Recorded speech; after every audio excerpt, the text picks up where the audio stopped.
Bertemu lagi kelas 7 ya. Mapel IPA hari ini kita belajar tentang KD kita klasifikasi makhluk hidup. Ya. Bagian yang akan kita pelajari adalah melanjutkan dari pertemuan sebelumnya yaitu klasifikasi 5 kingdom. Kingdom yang khusus kita pelajari hari ini adalah kingdom Plantae. Kingdom Plantae memiliki beberapa ciri umum ya. Tipe selnya eukariotik, susunan selnya multiseluler. Kemudian dia sudah mempunyai dinding sel dan dinding selnya itu tersusun oleh zat selulosa. Mempunyai klorofil sehingga dia bisa berfotosintesis dan karena itu juga tumbuhan dikatakan bersifat autotrof. Kemudian tumbuhan mampu menyimpan cadangan makanan dalam bentuk amilum atau zat pati. Klasifikasi Kingdom Plantae. Nah, kita lihat ya pembagian klasifikasi dari Kingdom Plantae. Ya, kalian harus mempelajari ya klasifikasinya. Terbagi atas dua kelompok yaitu Bryophyta, tumbuhan lumut, dan Tracheophyta, tumbuhan berpembuluh. Maksudnya berpembuluh itu adalah punya pembuluh kayu dan pembuluh tapis, ya xilem dan phloem. Tumbuhan berpembuluh ini juga terbagi dua, Pteridophyta, tumbuhan paku, dan Spermatophyta, tumbuhan biji. Tumbuhan biji ini juga masih kita kelompokkan lagi ya menjadi tumbuhan biji terbuka, gymnosperme, dan tumbuhan biji tertutup, angiosperme. Tumbuhan biji tertutup masih kita bagi juga lagi menjadi tumbuhan berkeping dua, dikotil, dan tumbuhan berkeping satu, monokotil. Maksudnya keping bijinya. Ya. Itu klasifikasi dari Kingdom Plantae. Kita lihat sekarang yang Bryophyta dulu ya, tumbuhan lumut. Ciri umum dari tumbuhan lumut Bryophyta yaitu memiliki bagian yang menyerupai akar batang daun, menyerupai.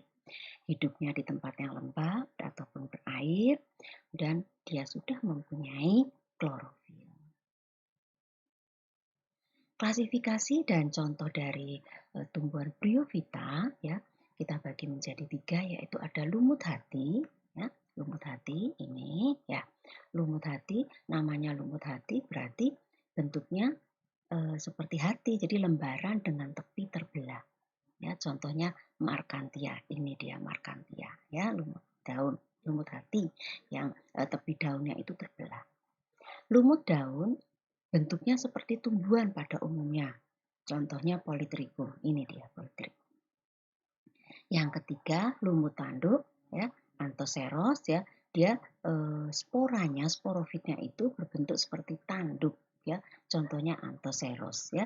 Ini adalah klasifikasi dari contoh dari kelompok tumbuhan lumut Bryophyta. Kita lanjut dengan Pteridophyta, yaitu tumbuhan paku.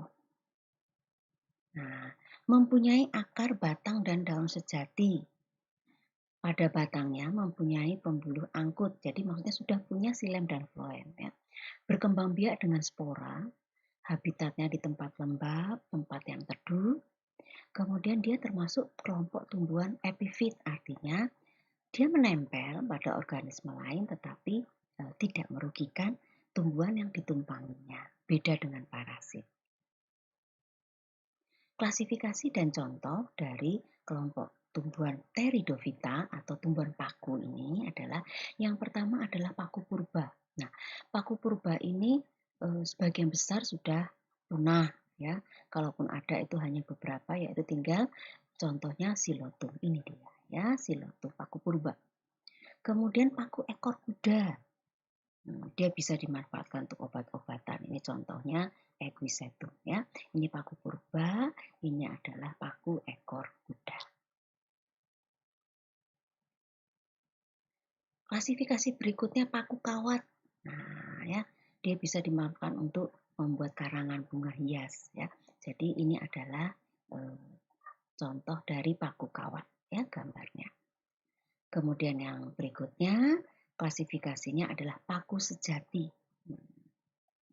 Pasti semua kenal ini ya, paku tanduk rusa, suplir, semanggi ya. Semanggi ini bisa dimakan, suplir bisa untuk tanaman hias ya dengan paku tanduk rusa.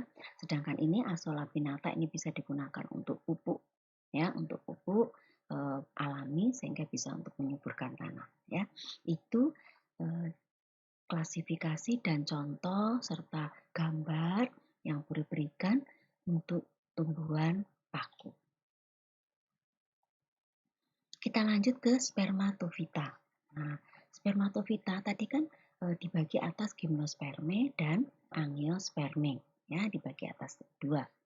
Gimnosperme, tumbuhan biji terbuka. Nah, kalau tumbuhan biji terbuka berarti bakal biji tidak tertutup oleh daun buah. Sedangkan angios bakal bijinya tertutup oleh daun buah. Gimnosperme batangnya berkambium, berkayu. Sedangkan angiosperme batangnya berkambium atau tidak. Jadi ada yang berkambium, ada yang tidak. Gimnosperme akarnya tunggang, berkambium. Sedangkan angiosperme ada yang memiliki akar tunggang, ada yang serabut. Gimnosperme umumnya daunnya tebal dan kaku, sedangkan angiosperme pipih, kemudian tulang daunnya beraneka ragam. Ya, ada yang lurus, ada yang melengkung, ada yang menjari, menyirip. Pada gimnosperme terjadi pembuahan tunggal, ya, sedangkan angiosperme terjadi pembuahan ganda. Gimnosperme alat reproduksinya disebut strobilus, sedangkan angiosperme alat reproduksinya disebut bunga. Ya, itu perbedaan pada spermatofita antara tumbuhan biji terbuka atau gimnosperme dan tumbuhan biji tertutup angiosperme. Berikut adalah contoh ya dan manfaat dari tumbuhan biji terbuka.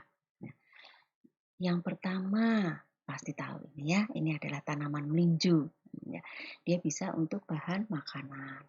Kemudian ini pinus, bisa untuk pembuatan kertas. Kemudian mungkin ada manfaat yang lain, boleh ya nanti kalian menambahkan sendiri ya. Kemudian ini pakis haji. Nah, ini bisa untuk sebagai tanaman hias. Masih pada tumbuhan biji terbuka, ini adalah ginkgo biloba, ini adalah untuk obat-obatan. Kemudian ini adalah tanaman damar, ya. Getahnya itu bisa untuk terpentin, ya.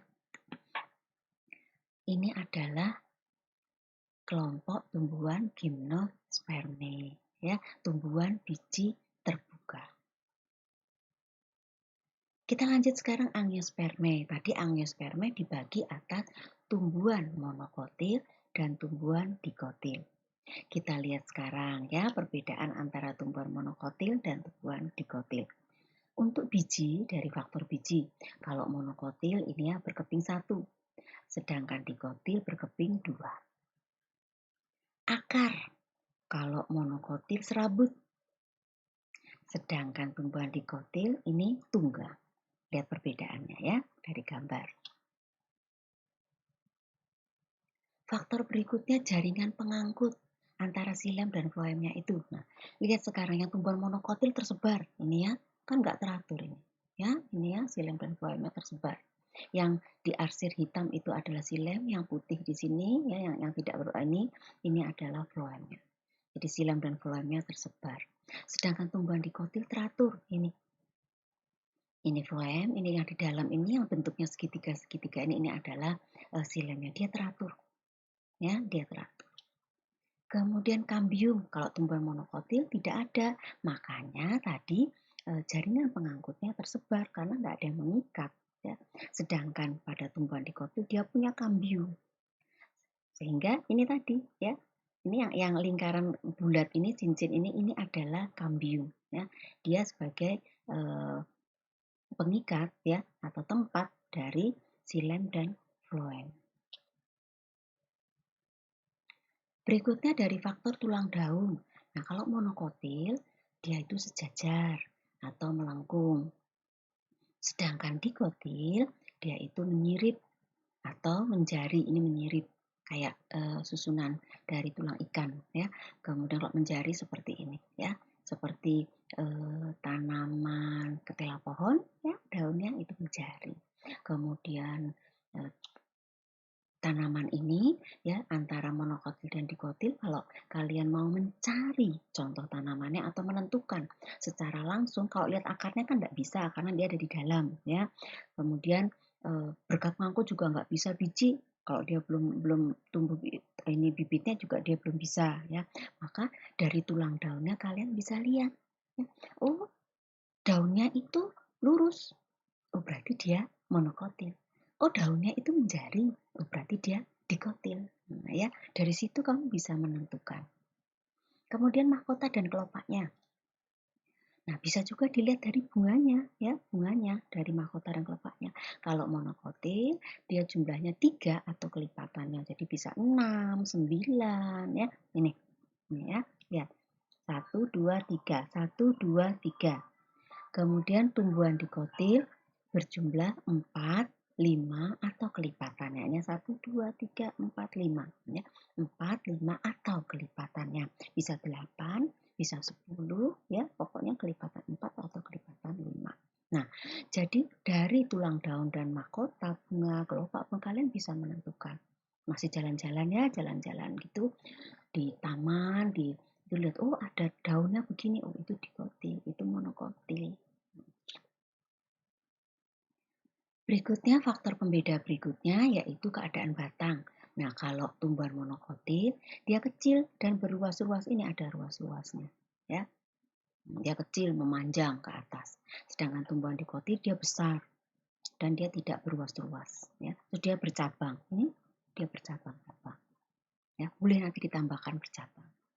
Ya, itu kelompok kingdom Plantae ya, dari klasifikasi umum, klasifikasi dan contoh-contohnya serta gambar-gambarnya biar kalian juga lebih mengenal.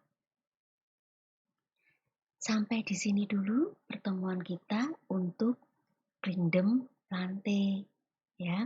Kita akan teruskan lagi, lanjutkan lagi klasifikasi makhluk hidup ini pada pertemuan yang berikutnya. Selamat belajar dan terima kasih atas keikutsertaan kalian semua belajar hari ini bersama dengan Bu Regina ya.